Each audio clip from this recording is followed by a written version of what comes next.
Police detective. What do you suppose they are snooping around me for? Because you're so old and wise. Married her. Come on in the kitchen. We have a glass of beer. Alex, the truth is, we're here to impose. The hotels, they're all so crowded we couldn't get accommodations. What do you want with a hotel? I live by myself in a big house. Cook me my coffee in the morning, and the house is yours. Mr. Brown! Yes. Make yourself useful. The beer in the icebox. Oh, yes.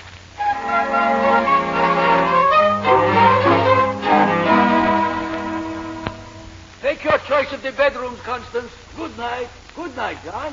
Night. Good night. Happy dreams, which we will analyze at breakfast. Thanks for everything. Any husband of Constance is a husband of mine, so to speak. He is wonderful, isn't he? If we're supposed to be married, why didn't you ask where our luggage is? Alex is always like that. In a complete dream state, socially. Did the police upset you? Oh, no. Okay. You're very lovely. No, please. You'll keep this room. I take the one next door. It's a room John, what are you looking at? Nothing. You're staring at the curtains. Stop telling me what I'm doing. The curtains frighten you. White curtains with stripes. Stop it. That night at the sanatorium, my dress was white with dark stripes. Why does the color white frighten you? Why do the lines frighten you? Just let me alone. Please let me alone. Yes, darling, yes. Why don't you take a hot bath? You'll sleep better. Yes, I will. I'd like to shave. I must look like a tramp. Do you think you can manage one of those old-fashioned razors?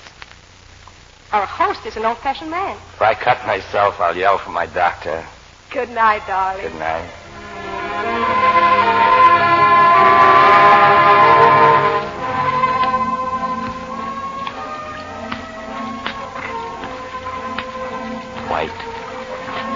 White tiles, lather, washbowl, medicine cabinet, bathtub. White.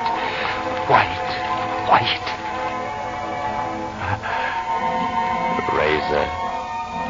Yes, this razor. Police. Brulov. He knows.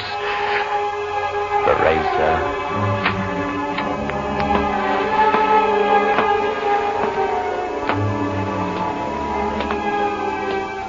Is that you, John? Come, join me. I was unable to sleep, so I came down to do some work. I am having some milk and crackers. Have some. There's plenty. Milk. White. John, what's the matter? What's that in your hand? What is it?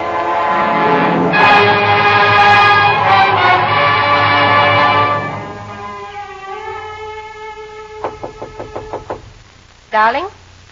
Better get up, darling. 7 o'clock. John, are you awake? Gone.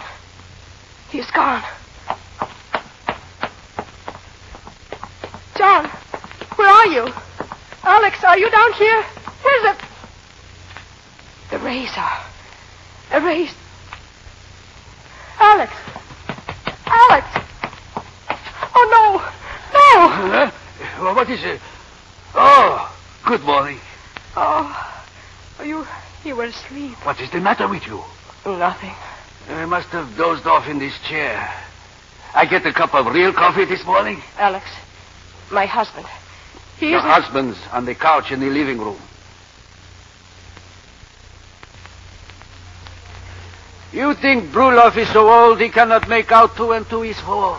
I should have known. The moment I see you with a man whose pupils are enlarged, who has a tremor of the left hand, who is on a honeymoon with no baggage, and whose name is John Brown. I know practically what is going on. What did he do? Only what I expected. There is no use taking chances, so I sit here last night waiting.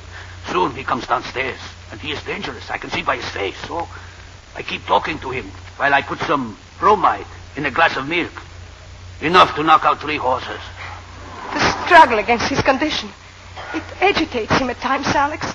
But there's no real danger. No real danger. Only he comes downstairs with my razor in his hand. What are you going to do? Something more for you than for me. Call the police. Oh, no, please. Alex, man. We are speaking of a schizophrenic, not a Valentine. Please.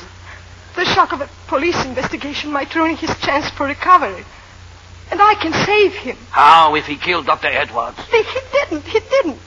I couldn't feel this way towards a man who was bad, who had committed murder.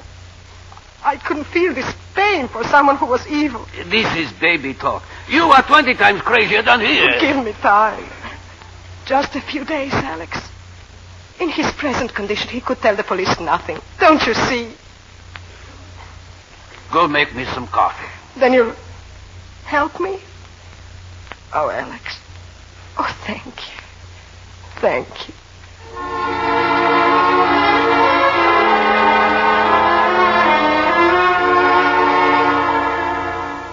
So, you're awake. Who are you? Oh, yes, I remember. Constance. In the kitchen making coffee.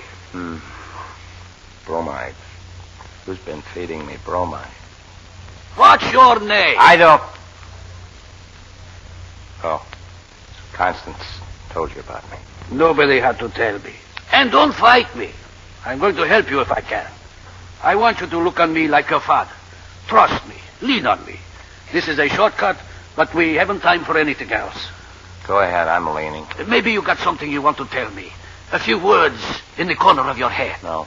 Go on, talk to me. There's nothing. Maybe you've dreamed something. I was dreaming just now. What did you dream? I don't believe in dreams. That Freud stuff's a lot of hooey. Do you want I should help or not? I'm sorry.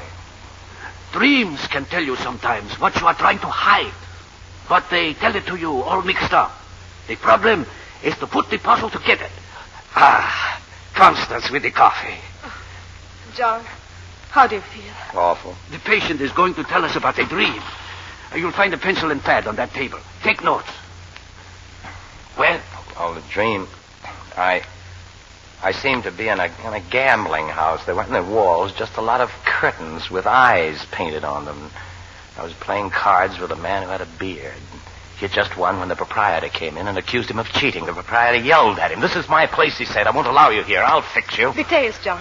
The more fantastic, the better. Oh, this man with the beard, he was leaning over the sloping roof of a high building, and I yelled at him to watch out, but he fell over slowly with his feet in the air.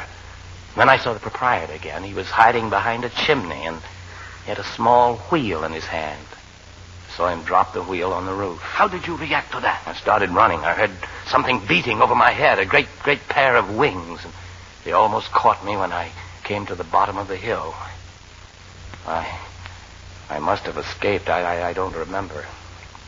Then I woke up and saw Dr. Brulov. Have some coffee. I feel so strange again. Something's happening to me. Try to relax.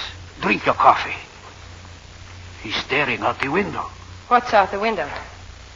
It's been snowing. The light frightened him. Photophobia. No. It's the snow. And those tracks in the snow. Dr. Edwards was fond of sports. He mentioned skiing in his book as valuable in the treatment of mental disorders. Skiing. That's what those dark lines symbolize for him. Ski tracks in the snow. John, where did Edwards go skiing? Can't you tell us where? He has already told us. Let me see your notes. Sloping roof. That could mean a mountainside. And the bearded man was Dr. Edwards. Dr. Edwards plunged over the precipice while skiing. Those wings, chasing him down the hill. That could mean he was escaping from a valley. Ski resorts often are called valleys, like Sun Valley. He was being pursued by a figure with wings. Wings? An angel? Angel Valley? John, do you remember an Angel Valley? No. We can call it travel agency. Check all the skiing resorts. It wasn't Angel Valley. It was a place called Gabriel. Gabriel Valley. What else do you remember now? The other man in your dream. The proprietor. Who was he? An accident occurred, darling. Do you remember that? A skiing accident. Dr. Edwards went over a snow cliff. It was no accident. I've had enough of this. Call the police. I killed him. I killed Dr. Edwards at Gabriel Valley.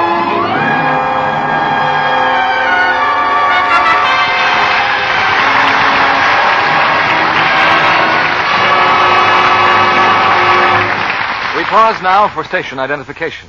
This is CBS, the Columbia Broadcasting System.